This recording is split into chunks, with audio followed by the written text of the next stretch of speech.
inédita, Señor, la ya dada desde hace mucho tiempo, Señor, y fue inspirada a través del Espíritu Santo, Padre, hacia hombres que pudieron, Señor, plasmar el pensamiento de Dios en pergaminos, Padre, y que ahora nosotros la tenemos en Biblias, Padre. Te ruego, Señor, que me ayudes, me pongo en tus manos, necesito de tu ayuda a cada día, a cada momento, Señor. Necesito que el Espíritu Santo esté trabajando arduamente en mi mente, en mi corazón, en mi persona, y sobre todo yo dejarlo obrar en mi vida, Padre. Te ruego, Señor, que me ayudes y que ayudes a la Iglesia Casa de Paz para que unidos, Señor, podamos escuchar este mensaje y podamos ponerlo a la vida práctica. Oro únicamente en el nombre de Jesús. Amén. Bien, vamos a probar su sonido. Sí, sí. A ver ahí si ya. ¿No? Dice encendido ahora sí.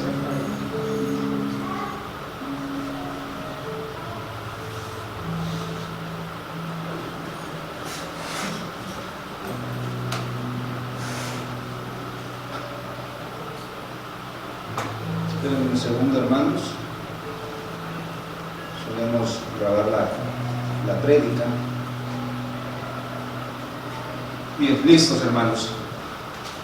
El domingo pasado tuvimos la oportunidad de predicar cristianos sin doblez, y yo me quedé con esa inquietud, sobre todo de no tanto un mensaje consecutivo, pero sí darle una continuidad más o menos a los mismos títulos del título anterior de la semana pasada. Y hoy he titulado este mensaje Cristianos Legítimos, y dice en Hechos 2:22, versículo 4, dice: perseguía yo, refiriéndose al apóstol Pablo, este camino hasta la muerte, prendiendo y entregando en cárceles a hombres y mujeres. Cuando Pablo escribe parte de cuando escribe más bien Lucas, fue el que escribió el libro de los Hechos, él plasma referente a la persona de Pablo, cuando dice: perseguía yo este camino. En otras palabras, vamos a entender así: perseguir este camino, perseguía esta enseñanza, refiriéndose a la enseñanza de nuestro Señor Jesucristo.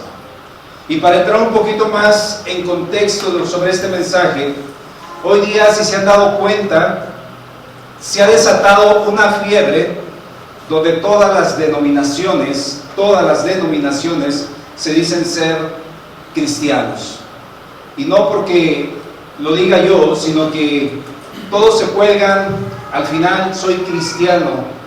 Nosotros somos, por decir, somos cristianos bautistas, ¿no? La denominación es bautista. Pero bueno, todos ahorita nos decimos ser cristianos, y también hay algo tremendo dentro de todas las iglesias. Todos sus líderes dicen enseñar la verdad.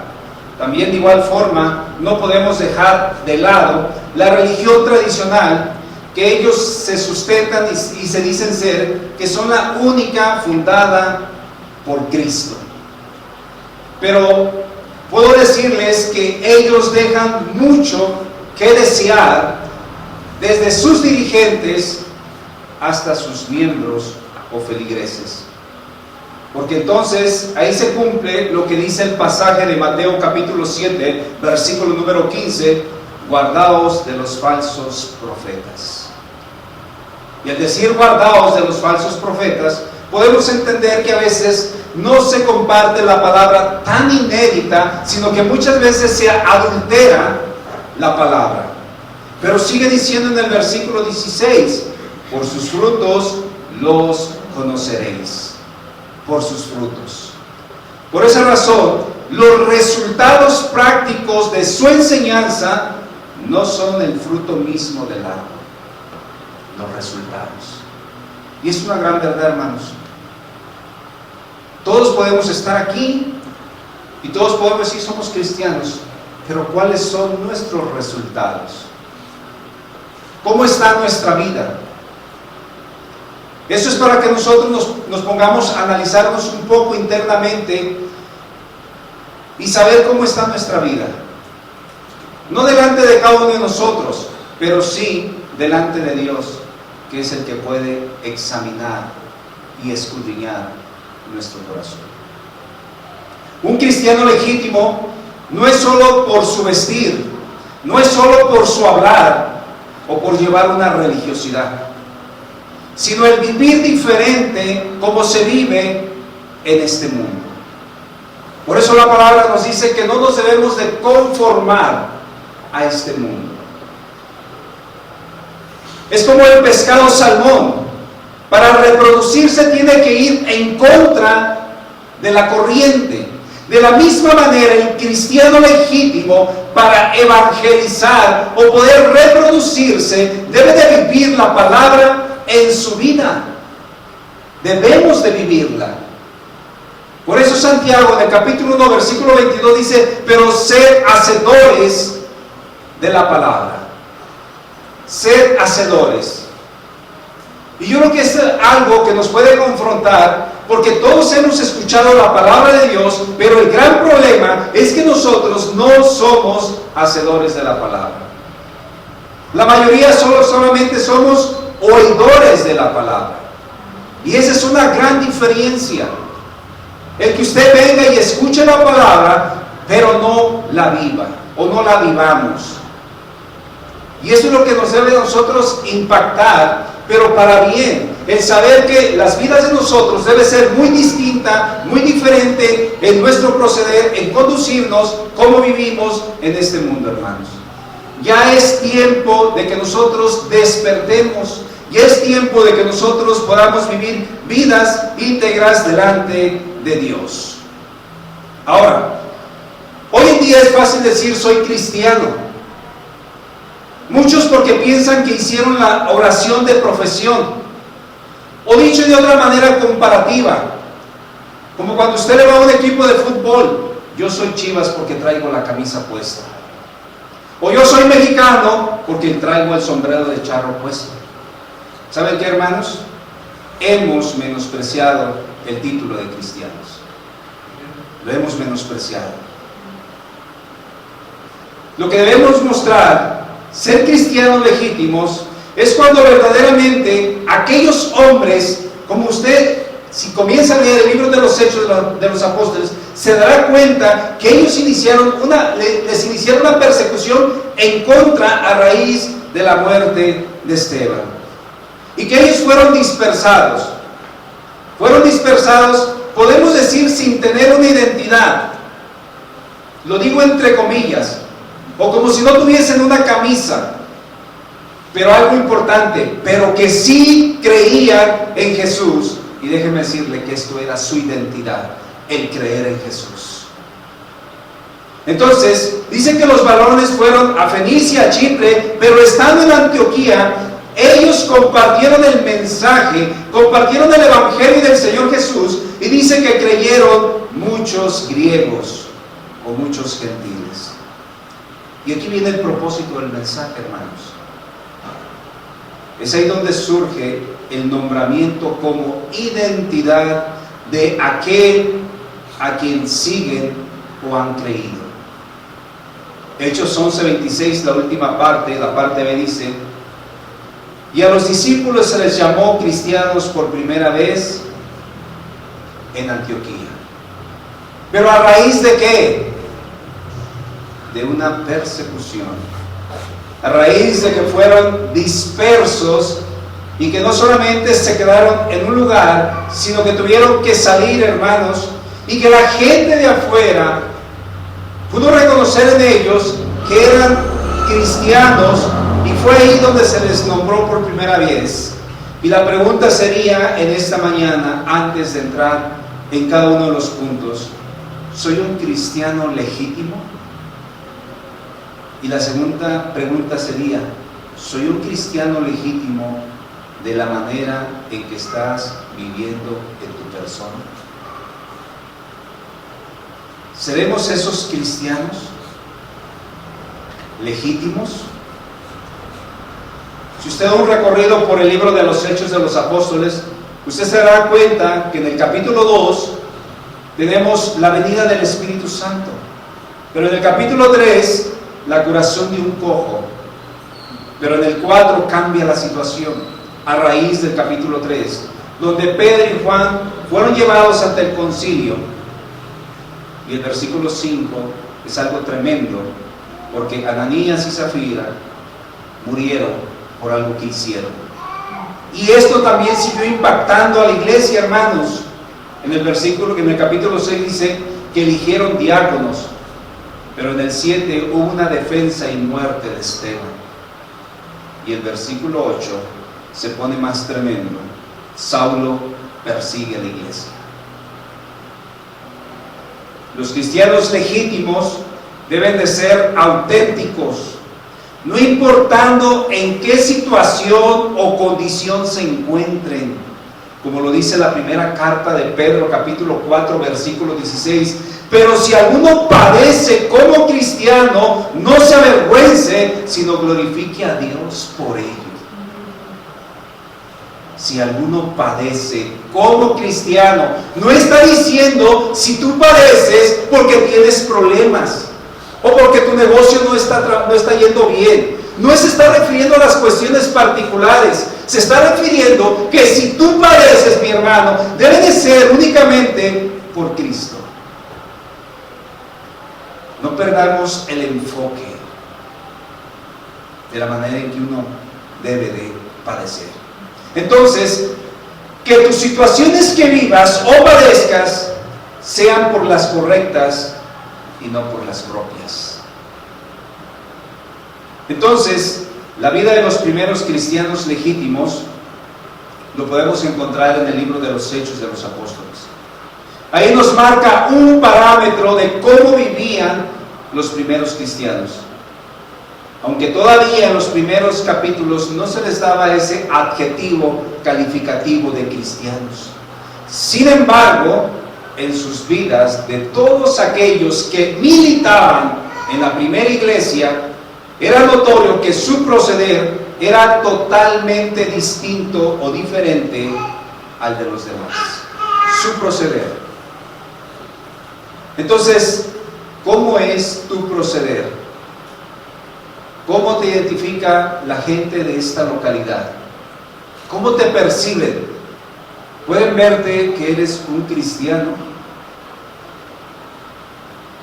¿Pueden ver que tú vas en un caminar para obtener, como dice la palabra, o como decía Pablo, vosotros tenéis la mente de Cristo? La gente debe de ver algo diferente en nosotros, hermanos. Y para ello vamos a manejar 5 verdades principales. La primera de ellas: los cristianos impactaron a la sociedad. ¿Cómo impactaron a la sociedad los primeros cristianos?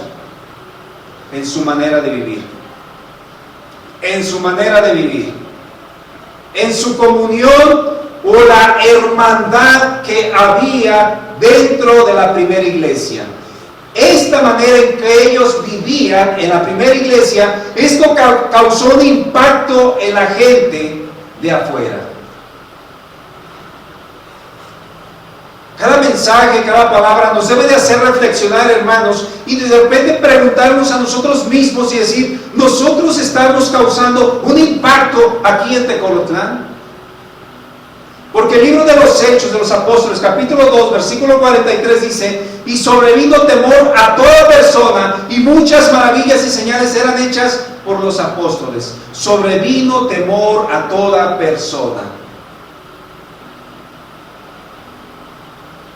Lo que vino en la vida de las personas no fue un miedo que los aterrorizó, sino un profundo respeto tanto a los creyentes como del pueblo.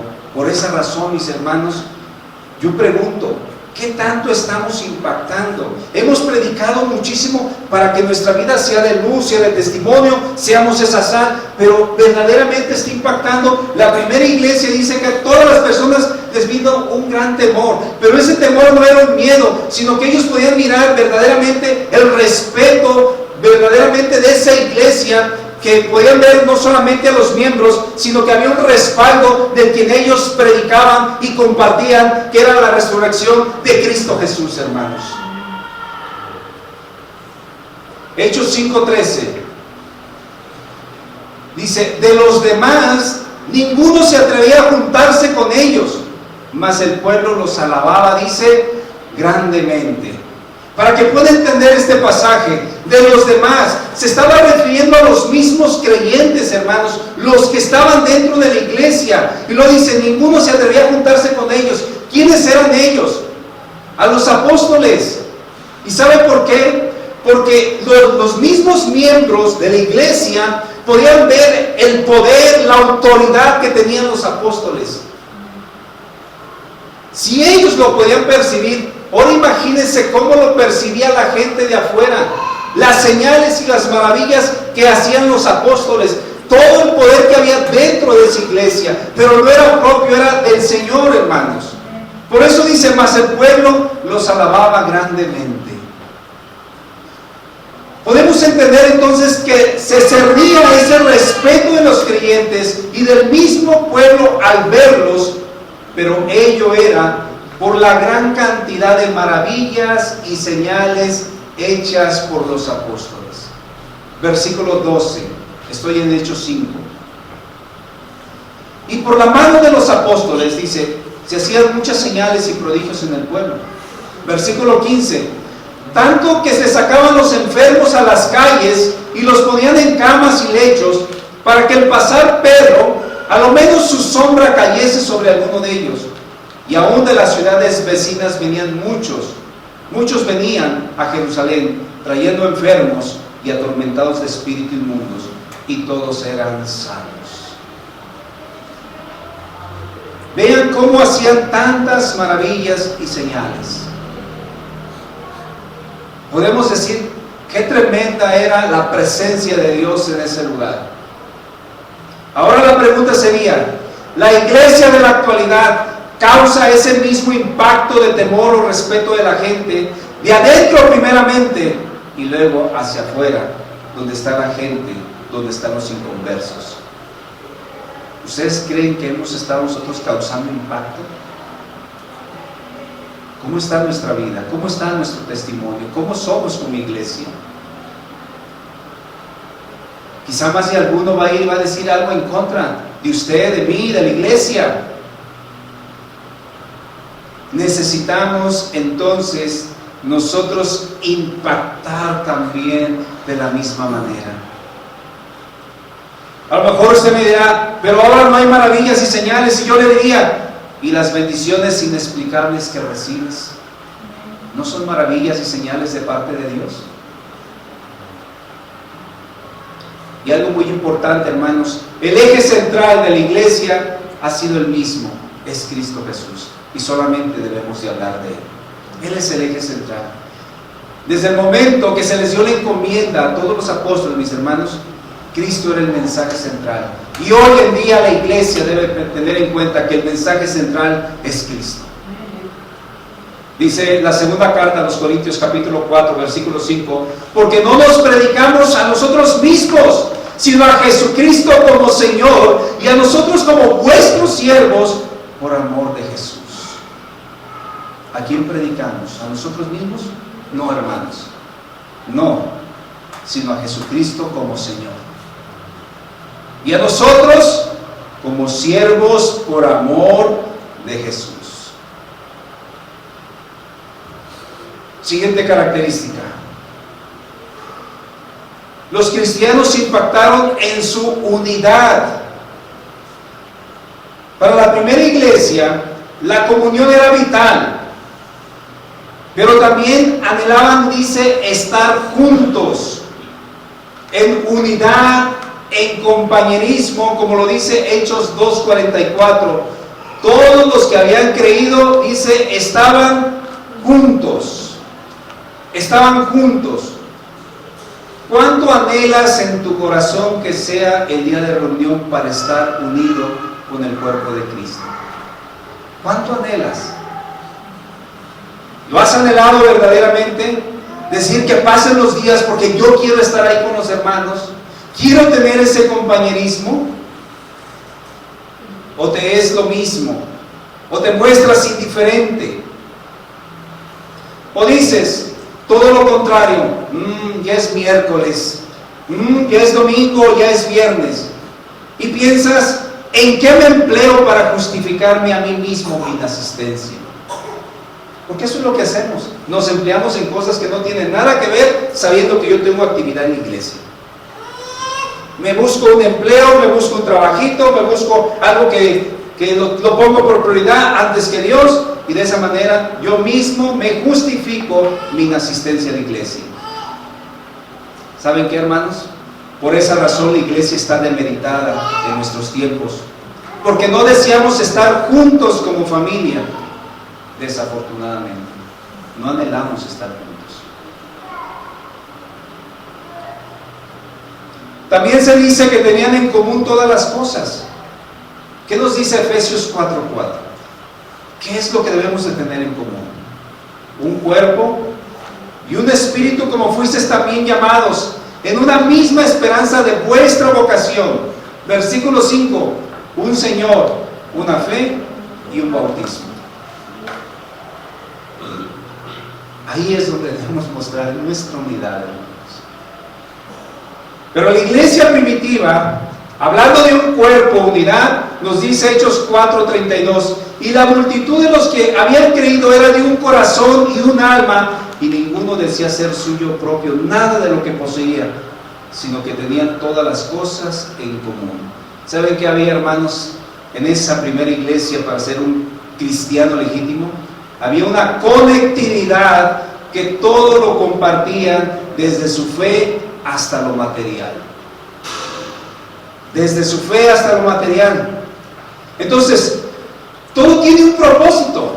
La iglesia debe de estar unida, como fue el propósito principal desde un principio, y como debe de ser hoy en día, estar unida, ya que Cristo también nos une con el Padre, como lo dice en el Evangelio de Juan 17:21, para que todos sean uno, como tú, oh Padre, en mí y yo en ti, que también ellos sean uno en nosotros, para que el mundo crea que tú me enviaste.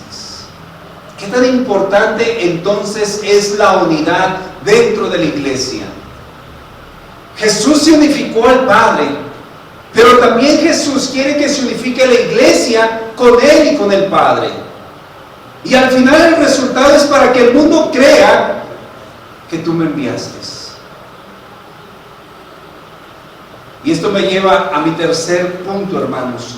Los cristianos impactaron dando todo. Dando todo. Este concepto puede a muchos aún en día incomodar. El que te digan tienes que dar. A muchos les incomoda. Si hablamos de dinero, es como echarle a una herida un poco de limón o un poco de sal. ¿Y saben por qué, hermanos? Porque Mateo 6:21 nos dice, donde esté vuestro tesoro, ahí estará también vuestro corazón. A muchos les duele. Esto solo viene a ser materialismo egoísta y extravagante que ata a las personas a este mundo, hermanos. ¿Cuántos no están atados a este mundo por sus bienes?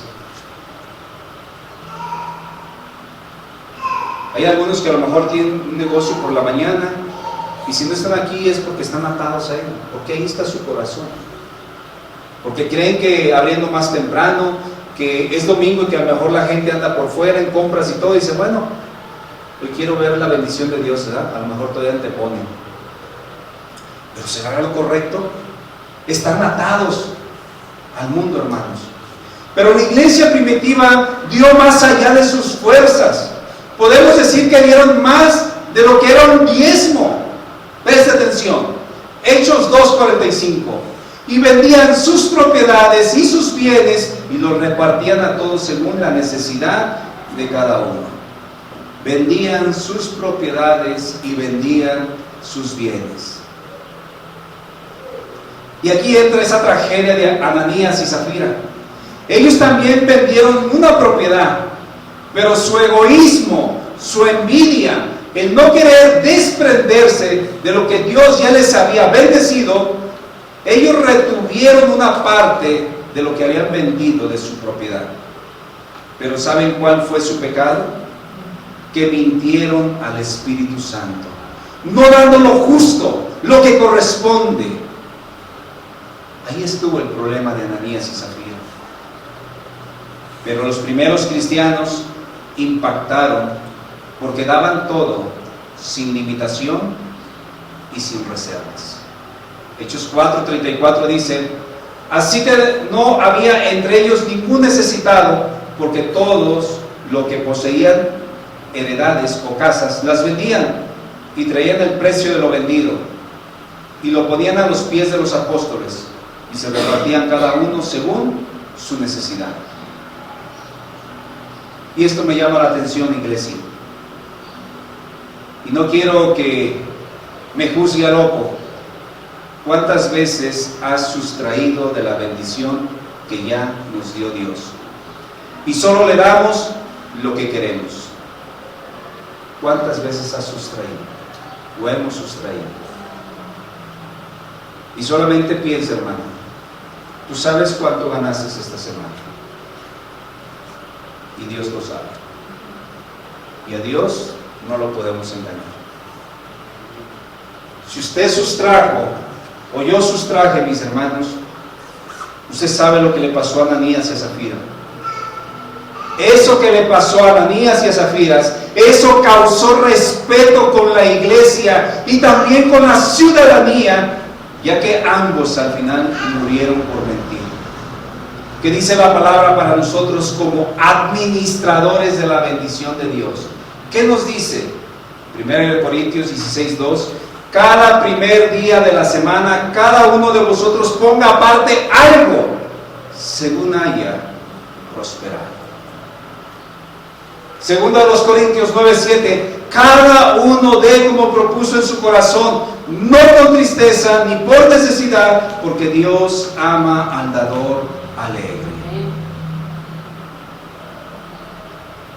Hermanos, la primera iglesia daba todo. Cuarto punto: los cristianos impactaron perseverando. Este es un gran ejemplo de la primera iglesia o de los primeros cristianos. Y creo que cuando más problemas pudieron tener o persecución es cuando se es más fiel, hermanos. Si tú estás viviendo una vida muy tranquila, quiere decir que no tienes problemas. ¿Y sabes por qué no tienes problemas? Porque estás del lado del maligno, estás haciendo las obras del maligno. Pero cuando tú resistes en tu vida y quieres vivir una vida íntegra delante de Dios, van a venir muchos problemas, hermanos. Muchos. Y esto se denota, mis hermanos, ¿quiénes son los verdaderos cristianos? Y no los que visitan, sino los que padecen la situación, hermanos. Los que se sienten parte del cuerpo de Cristo, o aquellos que se sienten parte de la iglesia, hermanos. Es difícil que aún en estos tiempos hay hermanos que no quieran involucrarse más allá de sus propias actividades. Y al decirme más allá de sus propias actividades, me estoy refiriendo de tu propio trabajo, de tus propios quehaceres, de tu propia familia, de tu propio negocio o de tus propios pasatiempos, o simplemente tu desinterés por la iglesia. El Salmo 91:1 dice: el que habita al abrigo del Altísimo morará bajo la sombra del Omnipotente. No el que visita, hermanos, el que vive bajo el abrigo del Altísimo.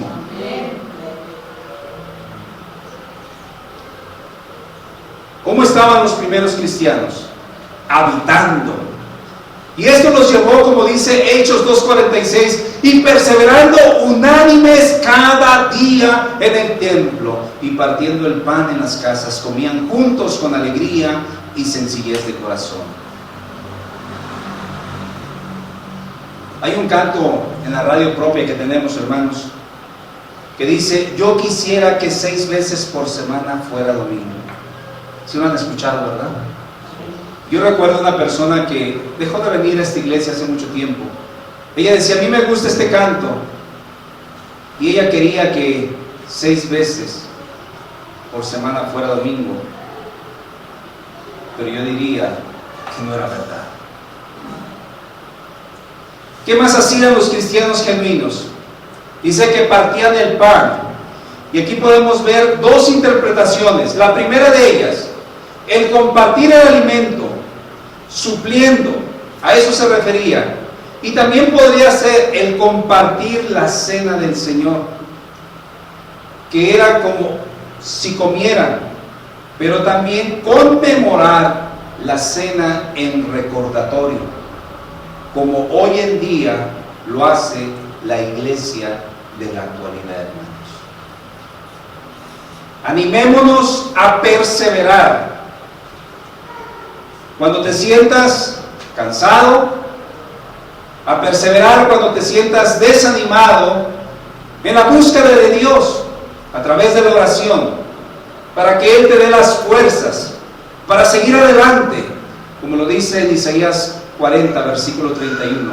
Pero los que esperan a Jehová tendrán nuevas fuerzas. Levantarán alas como las águilas, correrán y no se cansarán, caminarán y no se fatigarán. Los que esperan en Jehová tendrán nuevas fuerzas, hermanos. Esto me lleva a mi último punto, el 5. Los cristianos, dice, impactaron alabando.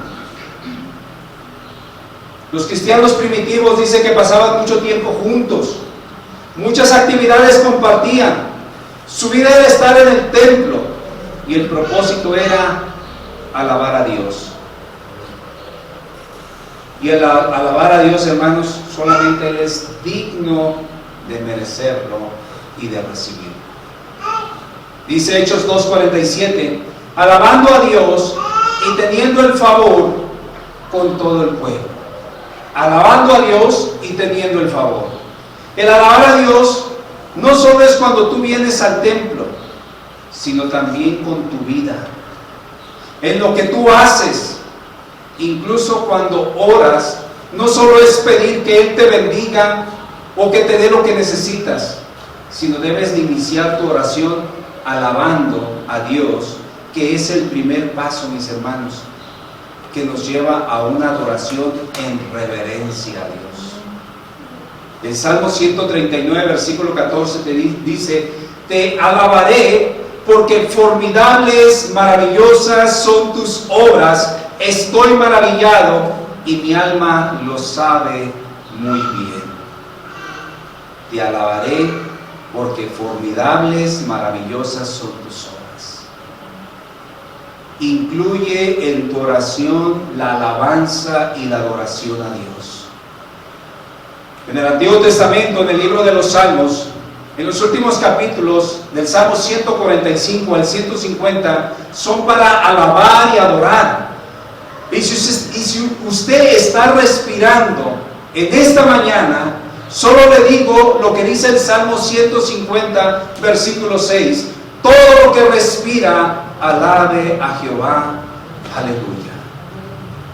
Si usted está respirando, alabe, hermanos. Concluyo el mensaje. Ser cristiano no es cuestión de suerte, hermanos, sino que Él te escogió, como lo dice en Efesios capítulo 1, versículo 4 al 7, según nos escogió en Él antes de la fundación del mundo, para que fuésemos santos y sin mancha delante de Él, en amor habiéndonos predestinado para ser adoptados hijos suyos por medio de Jesucristo, según el puro afecto de su voluntad.